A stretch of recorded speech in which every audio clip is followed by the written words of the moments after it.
అందరికీ నమస్కారం. నేను మలైకా, న్యూట్రిఫుల్ నుంచి మీ డైటీషియన్ ని. ఈ రోజు మనం చాలా ముఖ్యమైన టాపిక్ గురించి మాట్లాడుకోబోతున్నాము. మాల్ న్యూట్రిషన్ అనగా పోషకాహార లోపం. దీని వలన పిల్లలు లేదా పెద్దలలో సాధారణంగా బరువు తగ్గడం మాత్రమే అని అనుకుంటాం. కానీ అధికంగా బరువు పెరగడం అనగా ఉపకాయం కూడా పోషకాహార లోపం వలన వచ్చే ఒక రకమైన సమస్య. మాల్ న్యూట్రిషన్ వలన ఈ ప్రపంచంలో ఉన్న అన్ని దేశములు బాధిస్తున్నాయి. వరల్డ్ హెల్త్ ఆర్గనైజేషన్ ప్రకారం ప్రపంచవ్యాప్తంగా 1.9 బిలియన్స్ పెద్దలు అధిక బరువుతో ఉన్నారు. 46.2 మిలియన్స్ తక్కువ బరువుతో ఉన్నారు. 5 ఏళ్ల కంటే తక్కువ వయసులో ఉన్న పిల్లల్లో 41 మిలియన్ అధిక బరువుతో లేదా ఉబకాయంతో బాధపడుతున్నారని అంచనా వేయబడింది. ఇది ఇండియాలో ముఖ్యంగా పిల్లల్ని బాధిస్తున్న మేజర్ ప్రాబ్లం. సో దాన్ని కనిపెట్టడానికి కొన్ని సైన్స్ అండ్ సిమ్టమ్స్ మనకి హెల్ప్ చేస్తాయి. బరువు బాగా తగ్గటం లేదా బరువు పెరిగిపోవటం. దీన్ని ఎలా గుర్తించాలి అంటే సిమిలర్ ఏజ్ పిల్లల మధ్యలో వీరు చాలా సన్నగా లేదా లావుగా కనిపిస్తారు. వీక్నెస్ అంటే బాగా అలసిపోవటం. మంచి పోషకమైన ఆహారం తీసుకోని పిల్లల్లో ఎనర్జీ ఉండక, కావాల్సిన పోషకాలు బాడీకి అందక,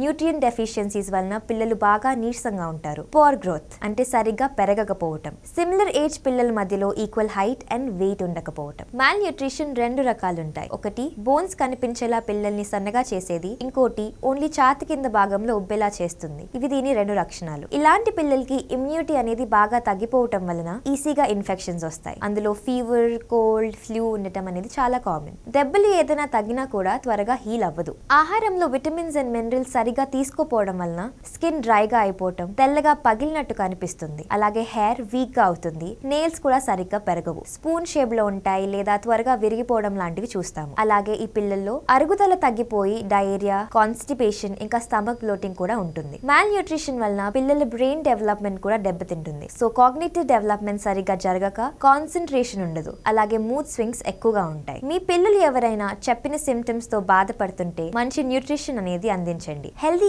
ఈటింగ్ హ్యాబిట్స్ చిన్నతనం నుంచి అలవాటు చేయండి. తినే అప్పుడు టీవీ లేదా మొబైల్ ఫోన్స్ తో కానీ డిస్ట్రాక్షన్స్ లేకుండా చూసుకోండి. లోకల్ గా అవైలబుల్ ఉన్న ఫుడ్స్ లోంచి ప్రతి మీల్ లో ప్రోటీన్ సోర్సెస్ ఉండేలాగా చూసుకోవాలి. ఫర్ ఎగ్జాంపుల్ పప్పులు, మొలకెత్తిన పెసర్లు కానీ లేదా rajma, chana, paneer, egg, meal maker లాంటివి. రోజు స్కూల్ కి స్నాక్స్ లో బిస్కెట్స్, చిప్స్ బదులుగా ఫ్రూట్స్, నట్స్ అండ్ సీడ్స్ లాంటివి పెట్టండి. బయట దొరికే జంక్ ఫుడ్స్ కూడా వీలైనంతగా దూరంగా ఉంచండి. ఇంతే కాకుండా ఒక డైటీషియన్ ని సంప్రదించి మీ పిల్లల్లో ఉన్న ఆహార లోపాలను తెలుసుకొని కావాల్సిన పోషకాలను అందేలా చూసుకోండి. Thank you.